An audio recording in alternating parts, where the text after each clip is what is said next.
இருக்கிற மியூசியம்ல ஒருத்தர் யாரையோ பார்த்து பயந்து வேகமா ஓடி வந்துகிட்டே இருக்காரு. அவரை தரத்தரத்து கையில கன்னோட ஹுட்டி மாட்டிக்கிட்டு இருக்கிற ஒருத்தர் தான். அவர் அந்த மியூசியம்ல இருந்தவரை கன் பாயிண்ட்ல பிடிச்சு வச்சு நீயும் உன்னோட ஆளுங்களும் பாதுகாக்கிற அந்த ரகசியம் அது எங்க இருக்குன்னு சொல்லிட்டா உன்னை உயிரோட விடுறேன் அப்படின்னு சொல்ல, நீ எதை பத்தி சொல்ற எனக்கு எதுவுமே புரியல, நடிக்காத, ஒழுங்கு மரியாதையா அந்த ரகசியம் எங்க இருக்கு அப்படின்னு கேட்க, சரி சரி நான் சொல்லிடுறேன், என்ன எதுவும் பண்ணாத அப்படின்னு அந்த மியூசியம்ல இருந்தவரும் செயின்ட் சால்பர்ஸ் சர்ச்சோடைய தி ரோஸுக்கு கீழே தான் இருக்கு அப்படின்ற உண்மையை சொல்றாரு. இதை கேட்ட உடனே கையில கன்னு வச்சுக்கிட்டு இருந்தவரு ரொம்ப ரொம்ப தேங்க்ஸ் அப்படின்னு சொல்லிட்டு அந்த மியூசியம்ல இருந்தவரை ஷூட் பண்ணிட்டு அங்க இருந்து போறாரு. சாகர நிலைமையில இருக்கிற அந்த மியூசியம்ல இருந்தவர் அப்படியே மெதுவா எழுந்து ஒரு பிளேடு மாதிரி பொருளை எடுத்து ஏதோ ஒரு விஷயத்த அவருக்கு இருக்க ஆரம்பிக்கிறாரு. இப்படி இங்க இந்த விஷயம் நடக்கும் பொழுது இதே பாரிஸ்ல ஒரு பெரிய ஆடிட்டோரியம், அங்க ஹார்வர்ட் யூனிவர்சிட்டியை சேர்ந்த ஒரு ப்ரொஃபசர், அவரோட பேரு ராபர்ட். அந்த ராபர்ட் வந்து இந்த உலகத்தோட பெஸ்ட் ஹிஸ்டோரியன், அதோட சிம்பாலஜிஸ்ட். அதாவது ஒவ்வொரு சிம்பிளுக்கும் ஒவ்வொரு அர்த்தங்கள் இருக்கு. அதை பத்தின படிப்புல இவர் தான் நம்பர் 1 பொசிஷன்ல இருக்காரு. சோ அத பத்தி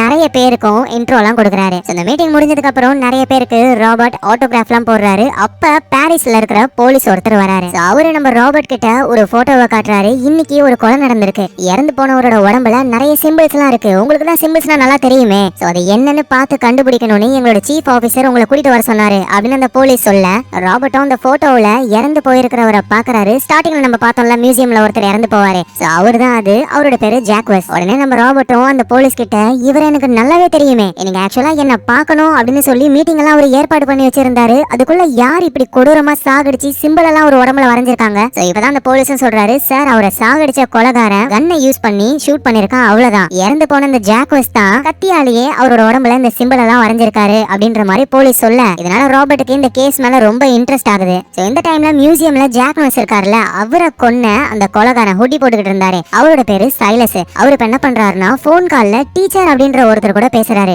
டீச்சர், அந்த ரகசியம் இருக்கிற இடம் எனக்கு தெரிஞ்சிருச்சு, இது சம்பந்தப்பட்ட 4 பேரையுமே நான் விசாரிச்சேன், தனித்தனியா எல்லாருமே ஒரே இடத்த தான் சொன்னாங்க, ஒரு சர்ச்சோடைய ரோஸுக்கு கீழே அப்படின்னு சொன்னாங்க. உடனே போன் கால்ல இருக்கிற அந்த டீச்சர்ன்றவரும், ஆனா அந்த ரகசியத்தை பாதுகாக்க அவங்க என்ன வேணாலும் பண்ணுவாங்க, எப்படி அதை உங்ககிட்ட சொன்னாங்க அப்படின்னு கேட்கும் பொழுது, ஏன்னா டீச்சர் நான் உங்களை கொன்னுடுவேன் அப்படின்னு சொல்லி மிரட்டினேன், அதனால அவங்க உண்மையை சொன்னாங்க, உண்மையை சொன்னதுக்கு அப்புறமும் அவங்க 4 பேரையுமே நான் கொன்னுட்டேன். சரி ஏதோ ஒண்ணு, உனக்கு அந்த இடம் தெரியும் அப்படின்னா சீக்கிரமா அந்த இடத்துக்கு போ அப்படின்னு டீச்சர் சொல்றாரு. சைலஸும் அங்க கிளம்ப ஆரம்பிக்கிறாரு. ஆனா அதுக்கு முன்னாடி கடவுள் கிட்ட போயிட்டு, நான் பாவம் பண்ணிட்டேன், அதுக்கான தண்டனையை நானே அனுபவிச்சுக்கிறேன் அப்படின்னு சொல்லி இந்த சைலஸ் சவுக்கெடுத்து அவரையே அடிச்சுக்கிறாரு. ஏன்னா இப்ப மியூசியம்ல ஜாக்வஸ் இவர் கொன்னார்ல, அது ஒரு பாவம், அதனால அடிச்சுக்கிறாரு. ஆனா அவரோட உடம்புல நிறைய காயங்கள் ஆல்ரெடி இருக்கு. அப்படின்னா என்ன அர்த்தம், இந்த சைலஸ் யார் யாரெல்லாம் கொல்றாரோ அத பாவமா எண்ணி அதுக்கு தண்டனையை அவருக்கு அவரே கொடுத்துக்கிறாரு. சோ இங்க நம்ம ராபர்ட்ட அந்த போலீஸ் ஆபீசர் வந்து மியூசியம்க்கே கூட்டிட்டு வந்துடுறாரு. எங்க சீஃப் ஆபீசர் வருவாரு அப்படின்னு சொல்லிட்டு அவர் போறாரு. அதே மாதிரி சீஃப் ஆபீசரும் வராரு. அப்படியே மியூசியம்குள்ள இவங்க 2 பேரும் போக ஆரம்பிக்கிறாங்க. ராபர்ட் வந்து ஒரு அமெரிக்கன், இப்பதான் அவரு பாரிஸ்க்கே வந்திருக்காரு. சோ அந்த சீஃப் ஆபீசரும், எப்படி இருக்கு இந்த இடம், மியூசியம்லாம் ரொம்ப நல்லா இருக்குல்ல அப்படின்ற மாதிரி பேசிக்கிட்டே போறாங்க. சோ அப்பதான் ராபர்ட் வந்துட்டு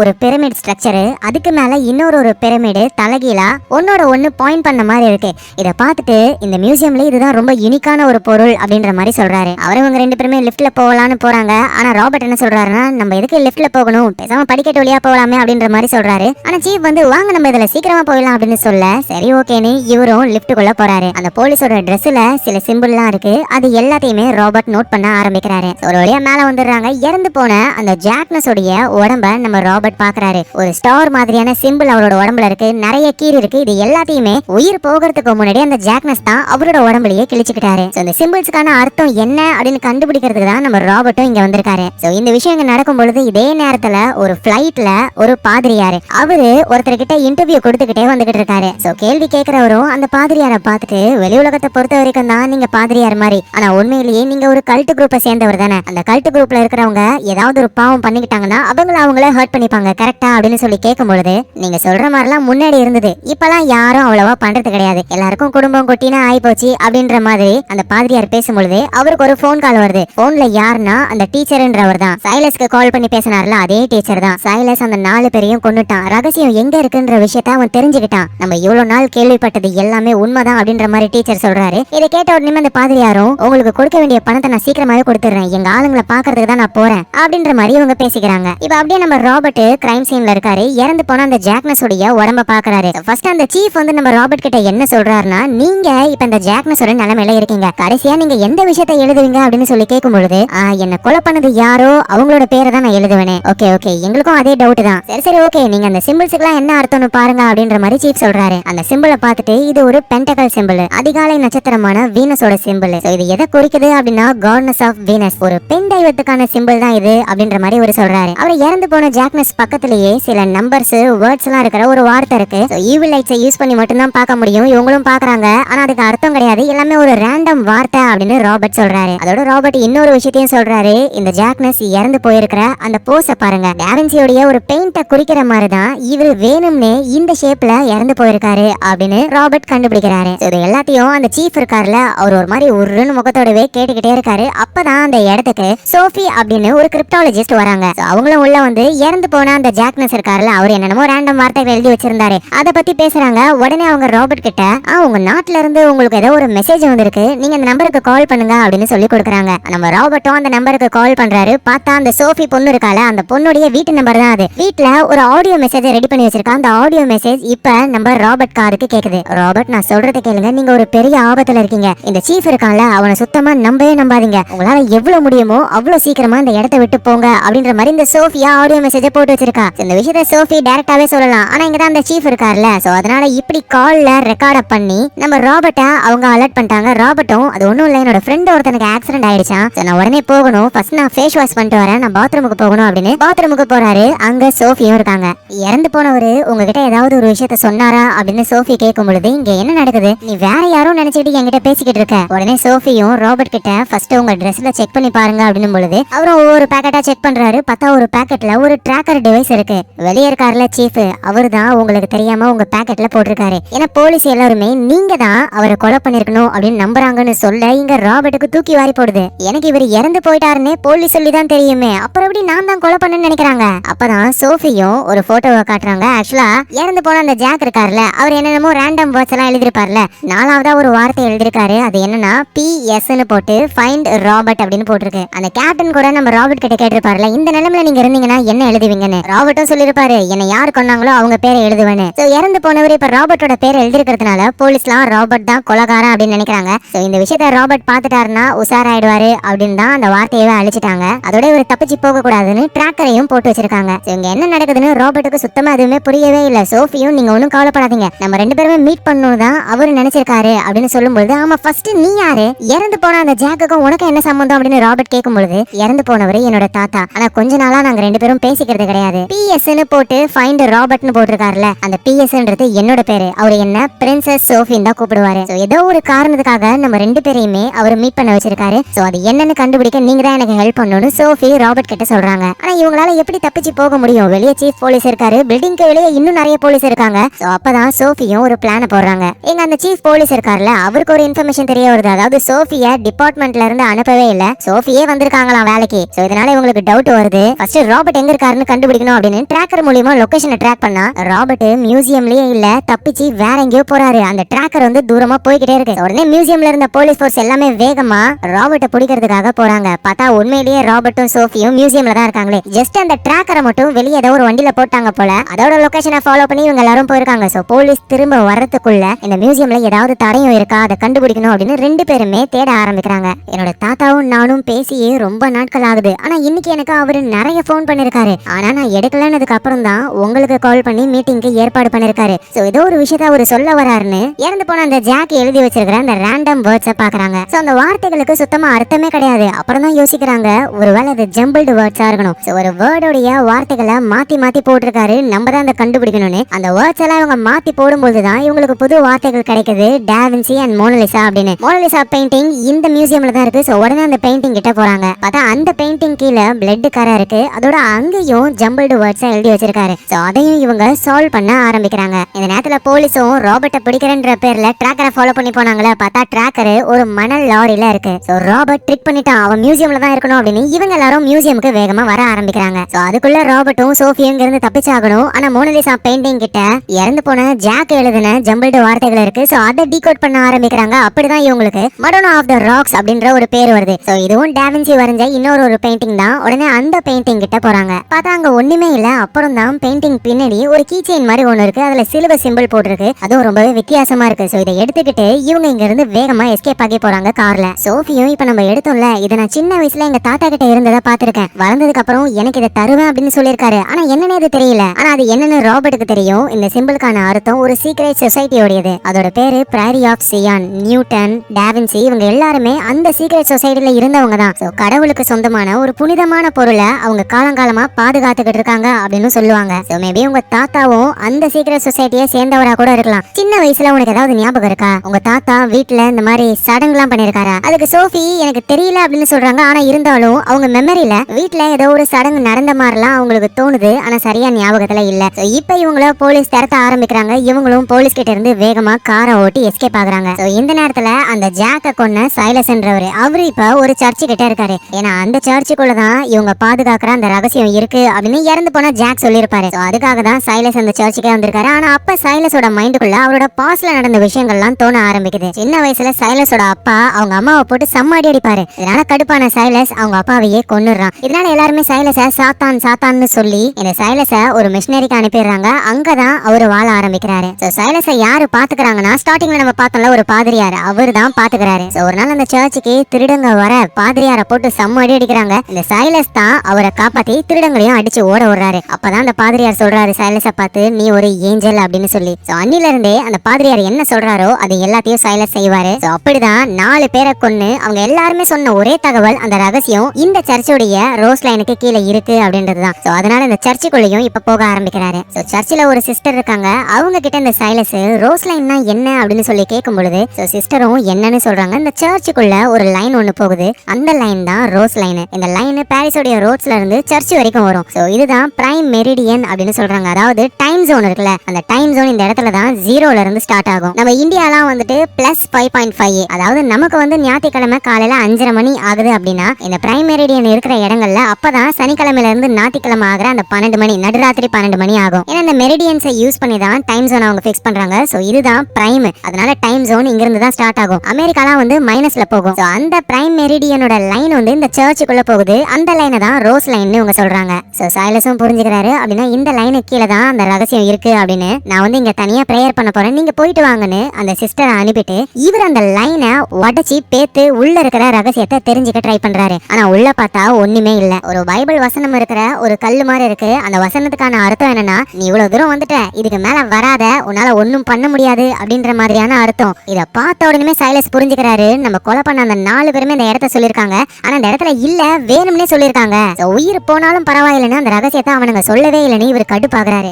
சைலஸ் இந்த ரோஸ் லைனை உடைச்சு இந்த கல்லெல்லாம் எடுத்தாங்கல்ல, இது எல்லாத்தையுமே அந்த சிஸ்டர் ஒளிஞ்சிருந்து பாக்குறாங்க. பார்த்தது மட்டும் இல்லாம ஸ்டார்டிங்ல இறந்து போனார்ல ஒரு தாத்தா, அவங்களுக்கு காலும் பண்றாங்க. அவர் இறந்து போன விஷயம் இன்னும் இந்த சிஸ்டருக்கு தெரியல. அவங்க கால் பண்ணி தாத்தாவுக்கு பேசலாம்னு நினைக்கிறாங்க. ஆனா பின்னாடி இருந்து அந்த சைலஸ், அப்படின்னா நீயும் பிரைரி ஆஃப் சியானை சேர்ந்தவதான் அப்படின்னு அந்த சிஸ்டரையும் இவரு போட்டு தள்ளுறாரு. ஒரு பாதிரியாரை பார்த்தோம்ல, அவரோட குரூப் கூட சேர்ந்து ஒரு மீட்டிங்கை ஏற்பாடு பண்ணிருக்காரு. அங்க இருக்கிற எல்லார்கிட்டையும் நிறைய பணம் வேணும்னு கேக்குறாரு. எதுக்காக பணம் அப்படின்னு அவங்க கேட்கும் பொழுது, டீச்சர் அப்படின்ற ஒருத்தர் மூலியமா பிரைரி ஆஃப் சியான் இத்தனை வருஷங்களா பாதுகாத்து வச்சிருந்த அந்த ரகசியத்தை நம்ம கண்டுபிடிச்சாச்சு. அதனால அந்த டீச்சருக்கு நம்ம பணம் தரணும். அதோட பிரைரி ஆஃப் சியான்ல மீதி எவ்வளவு பேர் இருக்காங்களோ அவங்க எல்லாரையும் கொல்லணும், அதுக்கு தான் வேணும்னு சொல்ல அங்க இருக்கிறவங்களும் சரி ஓகே அப்படின்னு சொல்றாங்க.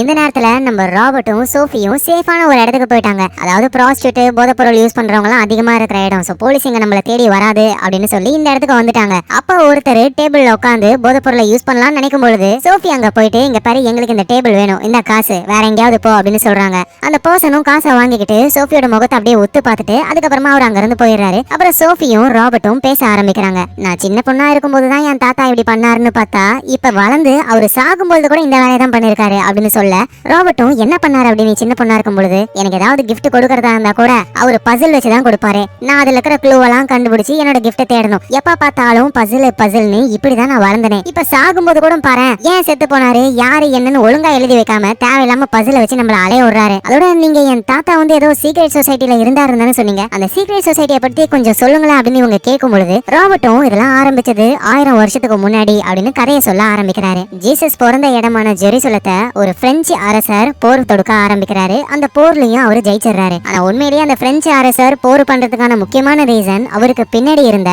பிரைரி ஆஃப் சியான் என்ற அந்த சீக்ரெட் சொசைட்டி தான். அந்த அரசர் மூலியமா அந்த சீக்ரெட் சொசைட்டி அந்த ஜெருசலத்தையே கண்ட்ரோல் பண்ண ஆரம்பிச்சது. ஆனா அந்த டைம்ல அங்க இருந்த எல்லாருமே கிறிஸ்துவ மக்கள் தான், எல்லாருமே ஜீசஸை நம்பினாங்க. ஆனா அந்த பிரைரி ஆஃப் சியான் இருக்காங்களே சீக்ரெட் சொசைட்டி, அவங்க ஜீசஸ் சம்பந்தப்பட்ட ஒரு முக்கியமான பொருளை கண்டுபிடிக்கணும், அதை பாதுகாக்கணும் அப்படின்னு நினைக்கிறாங்க. ஆனா ஜெருசலத்தை சேர்ந்த பாதிரியார்கள் எல்லாருமே அந்த ஜீசஸ் சம்பந்தப்பட்ட பொருளை கண்டுபிடிக்க விடக்கூடாது, அந்த பொருளை அழிக்கணும் அப்படின்னு நினைக்கிறாங்க. ரெண்டு குரூப்புமே ஜீசஸை நம்புது. ஆனா ஜீசஸ் சம்பந்தப்பட்ட அந்த பொருளை ஒரு குரூப் அழிக்கணும்னு நினைக்குது, இன்னொரு குரூப் பாதுகாக்கணும்னு நினைக்குது. சோ அந்த சீக்ரெட் சொசைட்டியும் அந்த பொருளை கண்டுபிடிக்கணும்ன்றதுக்காகவே நைட் டெம்ப்ளர்ஸ்ன்ற ஒரு படையை உருவாக்குறாங்க. அவங்களும் ஜீசஸ் சம்பந்தப்பட்ட அந்த முக்கியமான பொருளை கண்டுபிடிக்கிற ரேஞ்சுக்கு போறாங்க. ஆனா அதை தடுக்கணும்னு ஜெருசலத்துல இருந்த பாதிரியார்கள்லாம் என்ன பிளான் பண்ணாங்கன்னா, இந்த நைட் டெம்ப்ளர்ஸ்ன்றவங்க சாத்தான வழிபடுறவங்க அப்படின்னு மக்கள் கிட்ட சொல்லி மக்களும் அதை நம்பி அந்த நைட் டெம்ப்ளர்ஸ் எங்கெங்க இருக்காங்களோ அவங்க எல்லாரையுமே கொலை பண்ண ஆரம்பிச்சாங்க. அக்டோபர் 1 1307 வருஷம். இதை கேட்ட சோஃபியும் அப்படின்னா அந்த ஜீசஸ் சம்பந்தப்பட்ட பொருளை அந்த சீக்ரெட் சொசைட்டி கண்டுபிடிச்சாங்களா இல்லையா அப்படின்னு கேட்கும் பொழுது கண்டிப்பா கண்டுபிடிச்சிருப்பாங்க. ஏன்னா அதுக்கப்புறம் அந்த பொருளை தேடுறதையே அவங்க நிப்பாட்டிட்டாங்க. சோ பிரைரி ஆஃப் சியான் வந்து அந்த பொருளை கண்டுபிடிச்சி அதை பாதுகாக்க ஆரம்பிச்சிட்டாங்க. ஆனா மத்த சீக்ரெட் சொசைட்டி அதை அழிக்கணும்னு நினைச்சு இன்னமும் தேடிக்கிட்டு இருக்காங்க. சோ அப்படிதான் உங்க தாத்தா கிட்ட அந்த ரகசிய பொருளை தேடி வந்திருக்கணும். சோ இப்போ உங்க தாத்தா இறந்து போயிட்டாரு. ஆனா இப்ப அவரு நமக்காக அந்த பொருள் எங்க இருக்குன்னு க்ளூ சொல்றாருன்னு நினைக்கிறேன். சோ அதை தான் நம்ம கண்டுபிடிக்கணும்னு டீகோட ஆரம்பிக்கிறாங்க. உடனே சோஃபியும் சரி அந்த பொருள் என்னதான், அதுக்கு எதுக்கு இவ்வளவு பேர் அடிச்சுக்கிறாங்க அப்படின்னு கேட்கும் பொழுது அது என்ன பொருள்னு எனக்கும் சரியா தெரியல. ஆனா மோஸ்ட்லி எல்லாரும் என்ன சொல்றாங்க அப்படின்னா டாவின்சியோட லாஸ்ட் சப்பர்ன்ற அந்த பெயிண்டிங்ல ஜீசஸ் ஒரு விருந்துல இருக்கிற மாதிரி இருக்கும். அதுல ஒரு கோப்பை இருக்கும், அதான் ஹோலி கிரைல்னு சொல்லுவாங்க. அந்த கோப்பை தான் அந்த முக்கியமான பொருளா இருக்கணும் அப்படின்ற மாதிரி ராபர்ட் சொல்றாரு. சோ அதை கண்டுபிடிக்கிறதுக்கு தான் உங்க தாத்தா நமக்கு செத்து போயும் ஹெல்ப் பண்ணிக்கிட்டு இருக்காருன்னு அந்த சிலுவை மாதிரி ஒண்ணு எடுத்தாங்கல்ல, அதுக்கு பின்னாடி ஒரு பேர் போட்டிருக்கு. பார்த்தா அது ஒரு தெருவோட பேரு. உடனே அவங்க அந்த க்ளூவை பிடிச்சி அந்த தெருவுக்கும் போறாங்க. சோ அப்பதான் அந்த தெருவுல பல வருஷங்களா இருக்கிற ஒரு பேங்க் இருக்குன்னு புரிஞ்சுக்கிறாங்க. இந்த சிலுவை மாதிரி உங்க கையில வச்சிருக்காங்களே, ஆக்சுவலா அது ஒரு லாக்கர் கீ. அப்படின்னா உன்னோட தாத்தாவுக்கு இந்த பேங்க்ல லாக்கர் இருக்கும், அதுக்குள்ளதான் நமக்கான க்ளூ இருக்கு அப்படின்னு சொல்லி அந்த பேங்க்குக்கும் இவங்க போக ஆரம்பிக்கிறாங்க. ஆனா அந்த பேங்கோடைய லாக்கரை ஆக்சஸ் பண்ணணும் அப்படின்னா ஒரு 10 நம்பர் இருக்கிற பாஸ் கீ அது தெரிஞ்சா மட்டும்தான் இவங்களால அதை ஆக்சஸ் பண்ண முடியும். அதுவும் ஒரே தடவை தான் இவங்க ட்ரை பண்ணணும். தப்பா இருந்ததுன்னா இதுக்கு மேல அந்த லாக்கரை ஆக்சஸ் பண்ணவே முடியாது அப்படின்னு பேங்கோட மேனேஜர் சொல்ல இவங்களும் என்ன பண்ணலாம்னு யோசிக்கிறாங்க. அந்த தாத்தா இறந்து போன இடத்துலயே அவரு சில நம்பர்ஸ் எல்லாம் எழுதி வச்சிருந்தார்ல, மேபி அந்த நம்பர் பாஸ்கியா இருக்கலாம்னு அதை போடுறாங்க. பத்தாவது கரெக்டாவும் ஆயிடுது. உள்ள இவங்க லாக்கரையும் ஆக்சஸ் பண்றாங்க. சரி அதுல என்ன இருக்குன்னு பார்த்தா இன்னொரு பாக்ஸ் அடுத்த க்ளூ போல. அந்த க்ளூ என்ன அப்படின்னு அதை பத்தி தெரிஞ்சுக்கிறதுக்கு முன்னாடியே போலீஸ் இவங்களை சுத்தி வளைக்கிறாங்க. பேங்க்குள்ள இவங்க இருக்காங்கன்னு அந்த தெரு ஃபுல்லாவே போலீஸ் இருக்காங்க. இவங்க எப்படி தப்பிச்சு போறதுன்னு தெரியாம முழிக்கும் போதுதான் பேங்கோட மேனேஜர் நம்ம ராபர்ட்டுக்கும் சோஃபிக்கும் ஹெல்ப் பண்றாரு.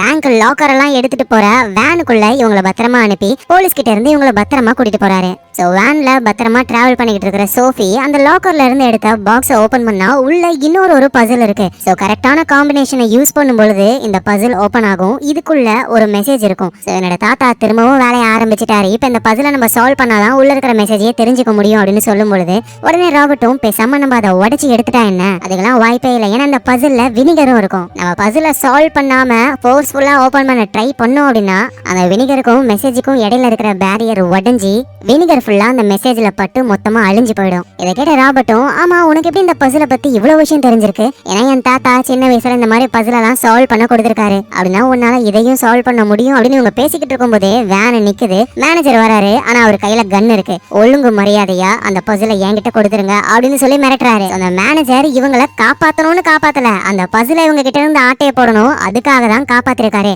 நம்ம ராபர்ட்டும் எப்படியோ அந்த மேனேஜரை சமாளிச்சு அந்த வேனை எடுத்துக்கிட்டு இவங்க எஸ்கேப் ஆகி போக ஆரம்பிக்கிறாங்க. சோ ராபர்ட்டும் சோஃபி கிட்ட ஃபர்ஸ்ட் ஒரு விஷயம் சொல்லு, உன் தாத்தாவும் நீயும் எதனால பேசிக்காம இருந்தீங்க, அதுக்கான காரணம் என்ன அப்படின்னு கேட்கும் பொழுது சோஃபி எதுவும் சொல்ல மாட்டாங்க. இப்ப இதை விட முக்கியம் இந்த பசிலை நம்ம சால்வ் பண்ணணும், அதுக்கு முன்னாடி என் தாத்தா இருந்தா அந்த சீக்ரெட் சொசைட்டியை பத்தி நம்ம நல்லா தெரிஞ்சுக்கணும் அப்படின்னு இவங்க சொல்ல ராபர்ட்டும் அவருக்கு தெரிஞ்ச ஒரு ஹிஸ்டாரியன், அவருக்கு வந்து பிரேரி ஆஃப் சியானை பத்தி நல்லாவே தெரியும். சோ அந்த ஹிஸ்டாரியன் கிட்ட இவங்க போறாங்க. சோ பேங்க் மேனேஜரை இவங்க அடிச்சு போட்டு தானே வந்தாங்க. பேங்க் மேனேஜர் ஹாஸ்பிட்டல்ல இருக்காரு. போலீஸ் நம்ம சீஃப் அவரும் வந்து அந்த ராபர்ட்டும் சோஃபியும் எங்க அப்படின்னு கேட்கும் பொழுது சார் எனக்கு உண்மையிலே தெரியாது அப்படின்னு சொல்ல, நீ வேன் எடுத்துக்கிட்டு போகும்பொழுதே உன் மேல டவுட் இருந்தது, அதனாலதான் அந்த வேன்ல நாங்க டிராக்கரை போட்டோமே அப்படின்னு சீஃப் அந்த டிராக்கர் மூலியமா நம்ம ராபர்ட்டும் சோஃபியும் எங்க போயிருக்காங்க அப்படின்ற லொகேஷனை தெரிஞ்சுக்கிட்டு நேரா அதை அந்த பாதிரியாருக்கு கால் பண்ணி சொல்றாரு. அப்படின்னா அந்த சீஃபும் அந்த பாதிரியாரோட டீம் தான். அந்த பாதிரியார் சைலஸுக்கு கால் பண்ணி சொல்ல சைலஸும் அந்த ஹிஸ்டாரியனுடைய இடத்துக்கு போக ஆரம்பிக்கிறாரு.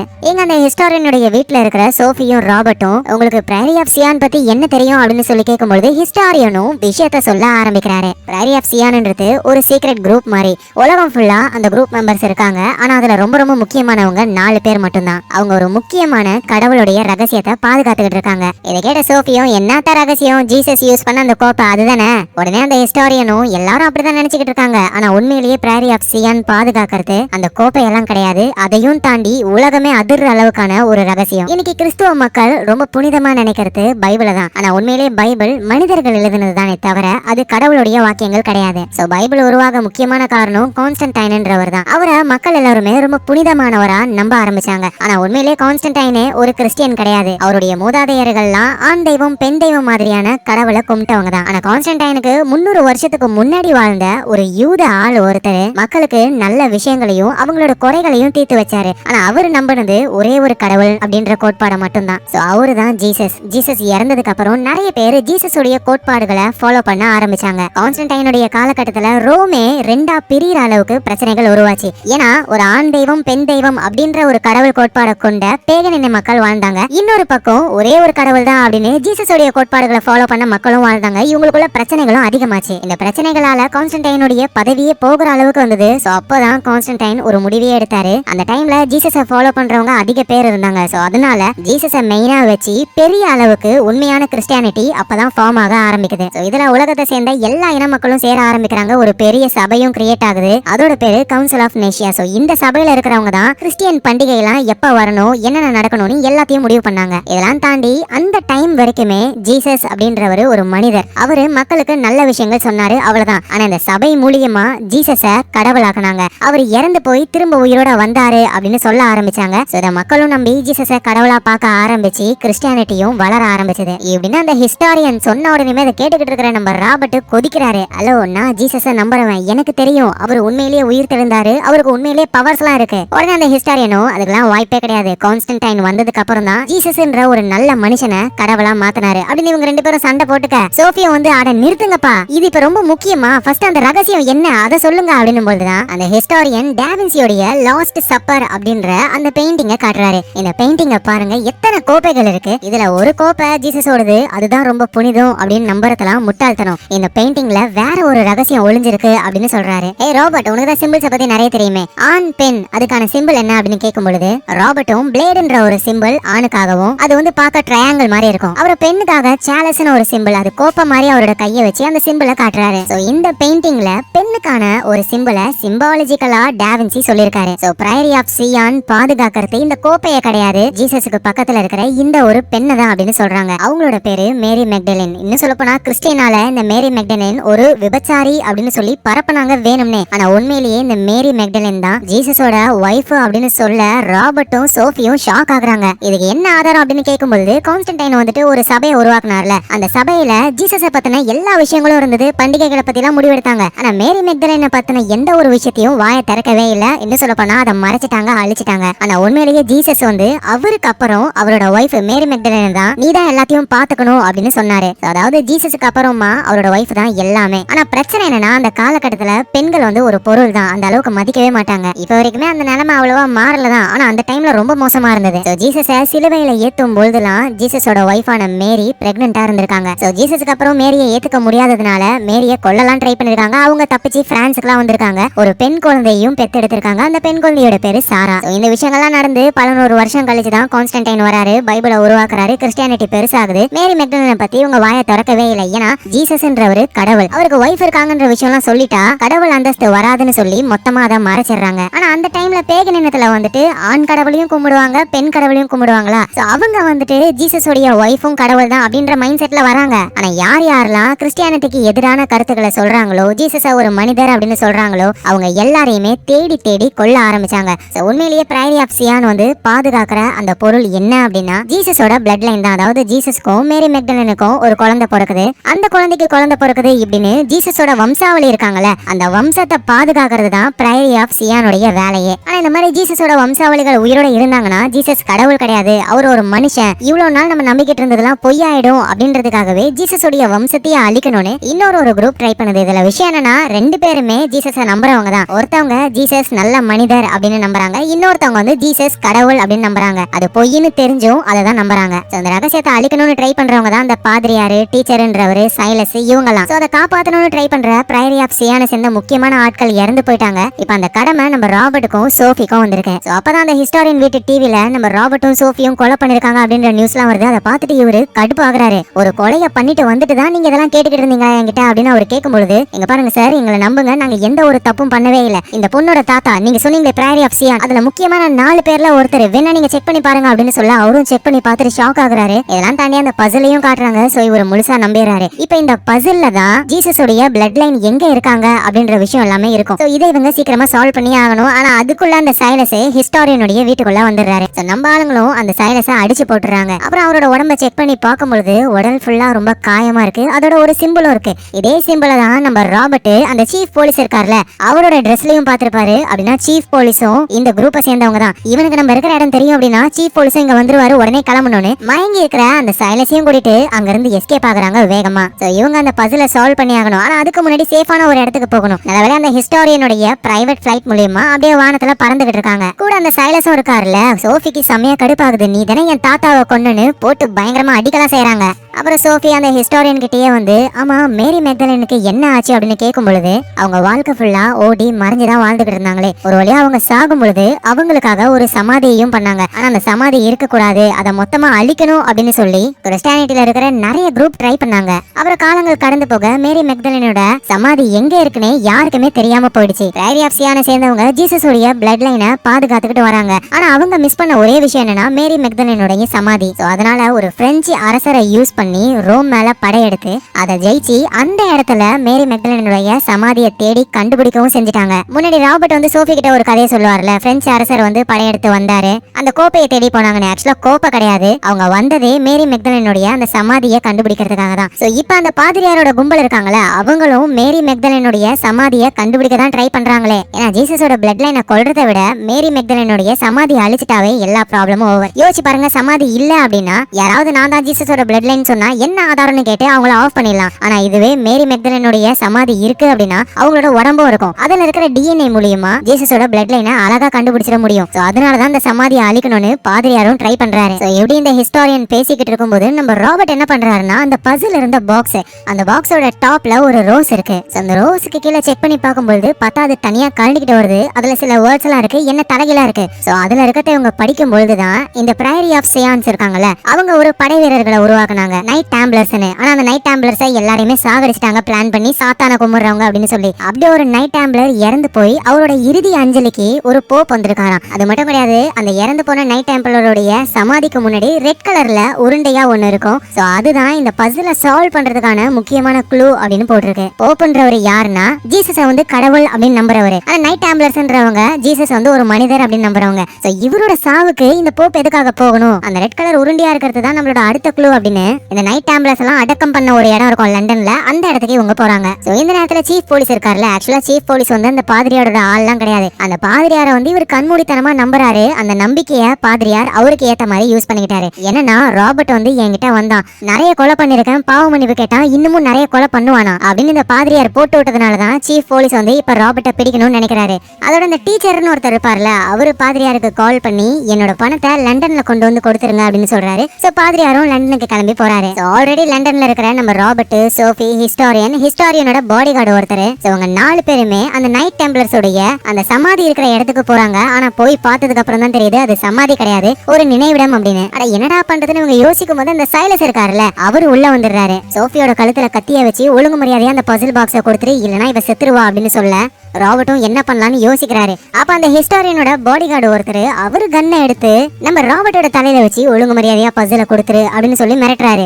இவங்களுக்கும் வேற வழி இல்ல, அந்த பசில் பாக்ஸை கொடுத்துடுறாங்க. அதை வாங்கிக்கிட்டு அந்த பாடி கார்டு, சைலஸ், அப்புறம் ஹிஸ்டாரியன் இருக்காருல்ல அவரையும் பிடிச்சு கொண்டு போறாங்க. ஏன்னா அந்த பசில் பாக்ஸை ஓபன் பண்ணணும், ஹிஸ்டாரியன் தான் அதுக்கு சரியான ஆளுன்னு அவரை கூட்டிட்டு அங்க இருந்து கிளம்பிடுறாங்க. நம்ம ராபர்ட்டுக்கும் சோஃபிக்கும் என்ன பண்றதுன்னு தெரியல, இவங்களுக்கு இன்னும் நிறைய இன்ஃபர்மேஷன் எல்லாம் தெரியணும். அதனால ஒரு பஸ்ல லைப்ரரிக்கு போக ஆரம்பிக்கிறாங்க. அப்ப ஒருத்தர் மொபைல் போன்ல இன்டர்நெட்டை யூஸ் பண்றாரு. அவர்கிட்ட இருந்து போனை பிடுங்கி இவங்களுக்கு தெரிஞ்ச அந்த கீவேர்ட்ஸ் நைட் டெம்பிளர், போப் இத பத்திலாம் தேடும் பொழுது அலெக்சாண்டர் போப் அப்படின்ற ஒருத்தருடைய பேர் மட்டும் வருது. இந்த பேரை கேட்ட உடனே நம்ம ராபர்ட் ஒரு பெரிய விஷயத்தை புரிஞ்சுக்கிறாரு.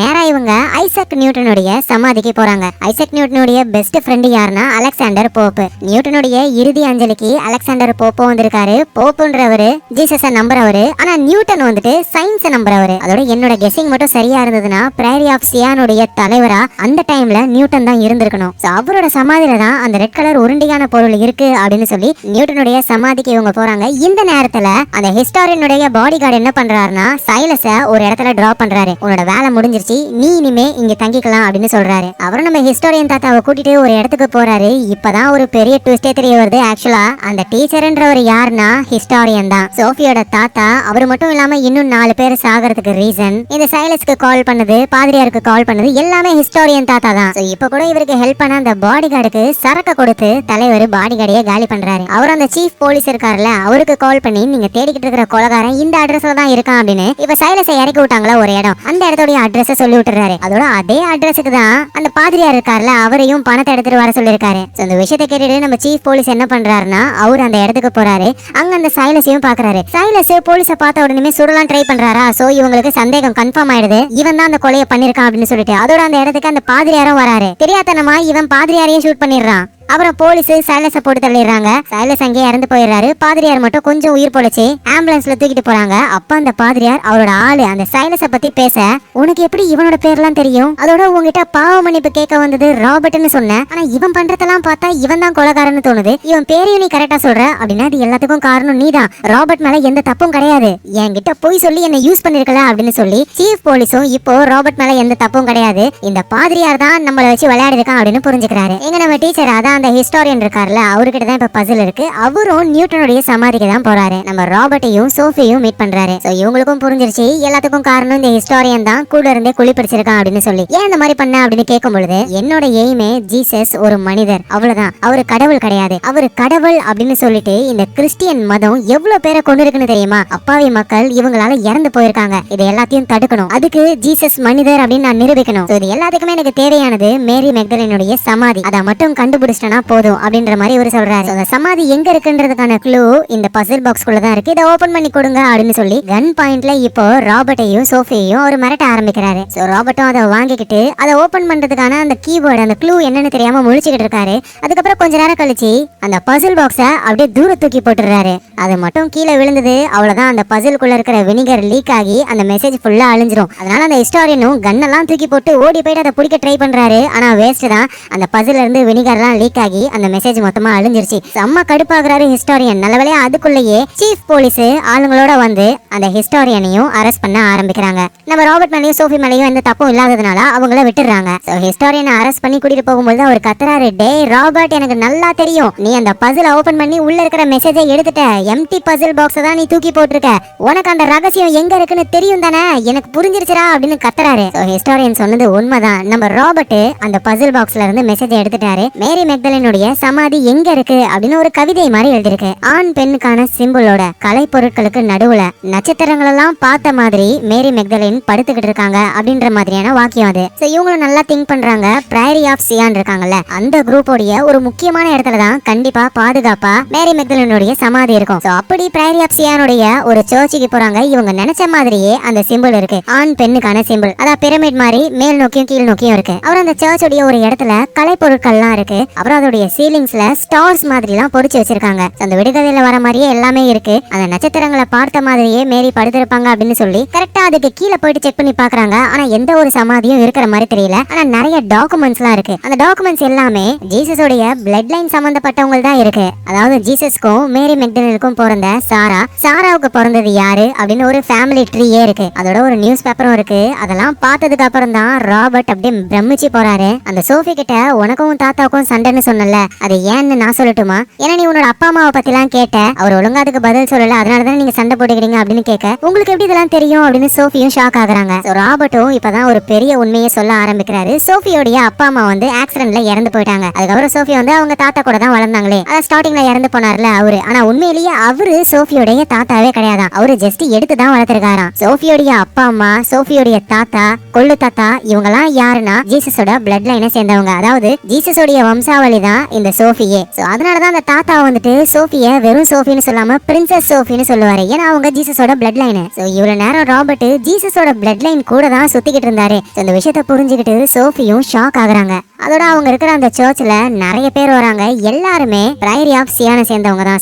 அவங்க உயிரே போனாலும் சரி சோஃபிக்கு எதுவும் ஆக விடவே மாட்டாங்க. அதனால இதுக்கு மேல சோஃபி இங்க இருக்கிறது தான் அவங்களுக்கு சேஃப். அதோட சோஃபியோட உண்மையான பாட்டியும் இந்த குரூப்ல தான் இருக்காங்க. அதாவது அந்த பாட்டியும் ஜீசஸோட வம்சாவளி தான். ராபர்ட் இங்க இருந்து கிளம்பி ஆகணும். லாஸ்டா அவர் சோஃபி கூட பேசுறாரு. சோஃபி ஒரு விஷயத்த சொல்றாங்க. உண்மையிலேயே மேரி மெக்டலனுடைய சமாதி எங்க இருக்குன்னு என்ன வளர்த்த அந்த தாத்தாவுக்கு தான் தெரியும். ஆனா அவர் இறந்து போயிட்டாரு. சோ அந்த உண்மையும் அவரோட அழிஞ்சு போயிடுச்சு. இதுக்கு மேல அந்த சமாதியை கண்டுபிடிக்க யாராலையுமே முடியாது. அதோட நான் தான் ஜீசஸோட பிளட் லைன் அபிஷியலா நிரூபிக்கவும் முடியாது அப்படின்ற மாதிரி சொல்றாங்க. சோ இப்பதான் ராபர்ட்டும் ஒரு விஷயத்த சொல்றாரு. ஜீசஸோட பிளட் லைனா நீ இருந்தா என்ன இல்லனா என்ன, ஜீசஸ் ஒரு மனுஷனா இருந்தா என்ன கடவுளா இருந்தா என்ன, எல்லாமே நம்மளோட நம்பிக்கை தான். சின்ன வயசுல இருந்தே எனக்கு ஜீசஸ் ரொம்ப ரொம்ப பிடிக்கும். அவரை கடவுள்னு நம்பிக்கிட்டு இருந்தவன் தான். சின்ன வயசுல நான் ஒரு கிணத்துல விழுந்து ஒரு நாள் நைட்டு ஃபுல்லா அந்த கிணத்துலயே மாட்டி இருந்து அடுத்த நாள் தான் என்ன வந்து காப்பாத்தினாங்களே. அன்னைக்கு நைட்டு ஃபுல்லா நான் எவ்வளவு கஷ்டப்படும் தெரியுமா. இன்னும் சொல்ல போனா நான் இறந்தே போயிருப்பேன். ஆனா நான் சாகாம உயிரோட இருந்ததுக்கான ரீசன் ஜீசஸ் என்ன கண்டிப்பா காப்பாத்துவாரு அப்படின்னு நான் ப்ரே பண்ணது மட்டும் தான். ஜீசஸ் மேல வச்சிருந்த நம்பிக்கை தான் என்ன காப்பாத்துச்சு.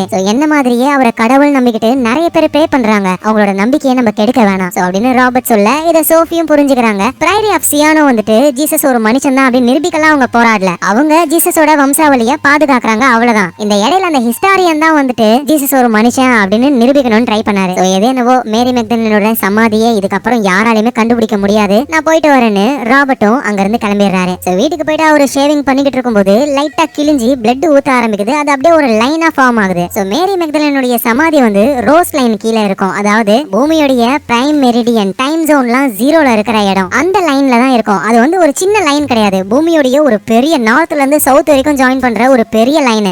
பாரிஸ்குள்ள அந்த லைன் இருக்கிற இடத்த இவர் ஃபாலோ பண்ண ஆரம்பிக்கிறாரு. ஃபர்ஸ்ட் அந்த சர்ச்ல தான் சைலஸ் வந்து உடைச்சு பாப்பாரு. உள்ள எந்த ஒரு சமாதியும் இருக்காது. அதுக்கப்புறம் பாரிஸோடைய ரோட்ஸ்ல அந்த லைனை ஃபாலோ பண்ணி இவர் போய்கிட்டே இருக்கும் பொழுது ஒரு மியூசியம் வருது. இந்த மியூசியம்ல தான் ஸ்டார்டிங்ல சோஃபியோட தாத்தா உயிருக்கு பயந்து ஓடி வருவாரு, சைலஸ் கூட போட்டு தள்ளுவார்ல, அந்த மியூசியம் இது. இவரும் அந்த மியூசியமுக்கு போறாரு. ஸ்டார்டிங்ல முதல்ல இந்த மியூசியமுக்கு வரும்போது கூட ஒரு பிரமிட் மாதிரி பார்த்துட்டு இதுதான் இந்த மியூசியம்ல ரொம்ப யூனிக்கான ஒண்ணு அப்படின்னு ராபர்ட் சொல்லிருப்பார்ல, அந்த சிம்பிள் வேற எதுவும் இல்ல, ஆண் பெண்ணுக்கான சிம்பிள். அந்த க்ளூல வர மாதிரியே ஆண் பெண்ணுக்கான சிம்பிள் இருக்கு. அதுக்கப்புறமா இது ஒரு மியூசியம், கலைப்பொருட்கள்லாம் அதிகமா இருக்கிற இடம். க்ளூவோடைய ரெண்டாவதும் செட் ஆயிடுச்சு. ஆனா நட்சத்திரங்களை பார்த்த மாதிரி மேரி மெக்டலின் படுத்துக்கிட்டு இருப்பாங்க அப்படின்னு போட்டிருக்கோம். ஆனா மியூசியம்குள்ள ஸ்டார் மார்லாம் செவுத்துல வரைஞ்சலாம் இருக்க மாட்டாங்க. வேற என்னவா இருக்கணும் போதுதான் மியூசியம் உடைய ஒரு பார்ட் ஓபன் ஸ்பேஸா இருக்கும். அதாவது மேல வந்து ரூஃப் வந்து கண்ணாடி மாதிரி இருக்கும், வானம் வந்து கிளியரா இருக்கும். நம்ம ராபர்ட் அங்க போய் பாக்குறாரு. மேல ஃபுல்லா ஸ்டார்ஸா இருக்கு. கரெக்டா கீழே பார்க்கும்பொழுது இந்த மியூசியம்லயே அந்த இடம் ரொம்ப யூனிக்கா ரொம்ப பெஸ்டா இருக்கு. அதை பார்த்த உடனே ராபர்ட் புரிஞ்சுக்கிறாரு